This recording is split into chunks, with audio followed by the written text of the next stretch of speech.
60대가 넘으면 우리는 자연스럽게 이제 좀 쉬면서 살아야지라는 말을 듣곤 합니다.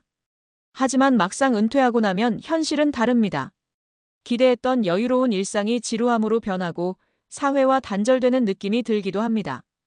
은퇴 후의 삶을 어떻게 보내느냐에 따라 남은 인생이 활기찬 제2의 전성기가 될 수도 있고 반대로 무료한 나날로 흘러갈 수도 있죠. 실제로 많은 연구에서도 은퇴 후 활동적인 삶을 유지하는 것이 정신적, 신체적 건강에 큰 영향을 준다고 합니다. 일을 그만두고 집에서만 지내면 우울증 위험이 높아지고 신체 활동도 줄어 건강이 빠르게 악화될 수 있다는 거죠. 그렇다면 어떻게 하면 은퇴 후에도 의미 있는 삶을 살 수 있을까요? 중요한 것은 내가 지금까지 해왔던 경험과 지식을 어떻게 활용할 것인가입니다. 그리고 오늘은 이를 성공적으로 해낸 사람들의 이야기를 통해 구체적인 방법을 알려드리고자 합니다. 1. 전문성을 살리는 창업 -61세 전직 의사의 성공기. 앞서 소개했던 김정훈 씨의 이야기를 다시 살펴볼까요? 35년간 의사로 일하던 그는 은퇴 후 공허함을 느끼다가 시니어 맞춤형 건강관리 앱을 개발하며 성공을 거뒀습니다. 이 사례에서 중요한 포인트는 전문성을 살린 창업이라는 점입니다. 많은 사람들이 창업을 어렵게 생각하지만 꼭 새로운 것을 시작할 필요는 없습니다. 오히려 기존의 경험과 지식을 활용하는 것이 더 효율적이죠. 김정훈 씨가 창업을 결심할 때 고려한 요소들을 정리해보면 다음과 같습니다. 시장조사 시니어들의 건강 문제를 해결하는 서비스가 필요하다는 것을 발견. 협업 IT 지식이 부족했지만 개발자들과 협력하여 해결. 기존 네트워크 활용 후배 의사들과 의료기관과의 협력을 통해 신뢰를 구축. 이처럼 자신의 전문성을 기반으로 창업하면 완전히 새로운 것을 배우는 부담 없이 더 빠르게 자리 잡을 수 있습니다. 전문가의 조언. 나는 기술을 잘 몰라서 어렵다라고 생각하지 마세요. 요즘은 협업할 수 있는 방법이 무궁무진합니다. 창업이 부담스럽다면 기존 회사들과 협력하거나 컨설팅 역할을 맡는 것도 좋은 방법이죠. 2. 취미를 사업으로 -63세 전업주부의 연 매출 5억 원 달성기. 전업주부로 살아온 박미경 씨는 은퇴 후 자신의 취미였던 베이킹을 활용해 연 매출 5억 원을 달성했습니다. 그녀의 사례는 좋아하는 일을 꾸준히 하다 보면 기회가 온다는 사실을 보여줍니다. 그렇다면 취미를 사업으로 연결하려면 어떤 전략이 필요할까요? 온라인 활용. 박 씨는 처음엔 지인들에게 판매했지만 이후 온라인 마케팅을 적극 활용해 고객을 늘림. 작은 시작, 점진적 확장. 처음부터 큰 투자를 하기보다 소규모 온라인 판매로 시작해 점진적으로 성장. 차별화된 브랜딩. 정성 가득한 수제 베이커리라는 콘셉트를 강조해 고객들의 신뢰 확보.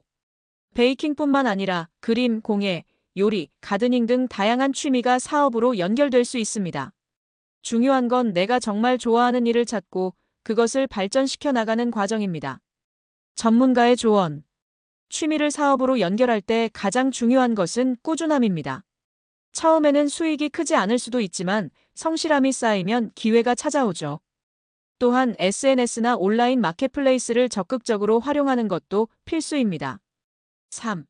디지털 시대의 기회 -65세 전직 은행원의 유튜버 성공기.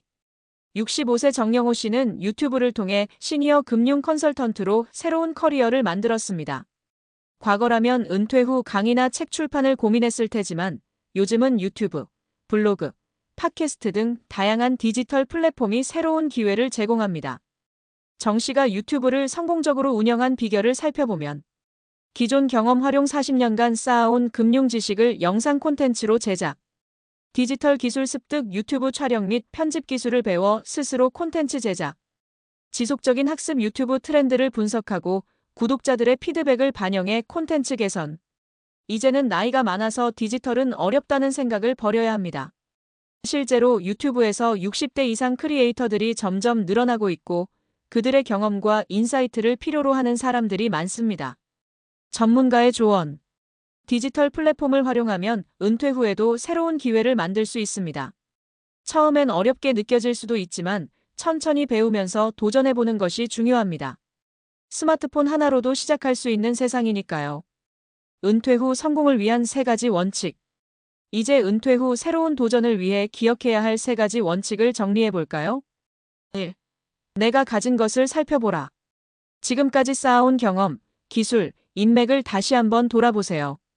전직 의사는 건강관리 사업을, 전업주부는 베이킹을, 전직 은행원은 금융 콘텐츠를 활용했죠.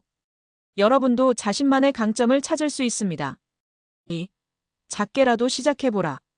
한 번에 큰 도전을 하려다 보면 부담이 커지고 쉽게 포기하게 됩니다. 하지만 작은 것부터 시작하면 성공 확률이 높아지죠. 김정훈 씨도 처음에는 작은 아이디어로 출발했고, 박미경 씨도 지인 판매부터 시작했습니다. 3. 배움과 변화에 열려 있어라. 기술이 빠르게 발전하는 시대입니다. 나는 IT를 몰라서 못해라는 생각을 버리고 스마트폰으로 검색하고 배우고 시도해보세요. 정영호 씨처럼 유튜브를 시작할 수도 있고 온라인 마케팅을 배워 취미를 사업화할 수도 있습니다. 마무리 당신의 제2의 인생은 지금부터. 우리는 살아가면서 끊임없이 변화해야 합니다. 은퇴는 끝이 아니라 또 다른 시작일 뿐이죠. 앞서 소개한 사례처럼 은퇴 후에도 도전할 기회는 무궁무진합니다. 혹시 아직도 나는 뭘 해야 할지 모르겠다라고 생각하고 계신가요? 그렇다면 오늘부터라도 작은 것부터 시작해보세요. 내가 잘할 수 있는 일, 내가 좋아하는 일, 내가 사람들에게 도움을 줄 수 있는 일을 찾아보는 겁니다. 지금이 바로 새로운 도전을 시작할 때입니다. 진짜 중요한 건 어떤 마음가짐으로 살아가느냐입니다. 당신의 새로운 인생을 응원합니다.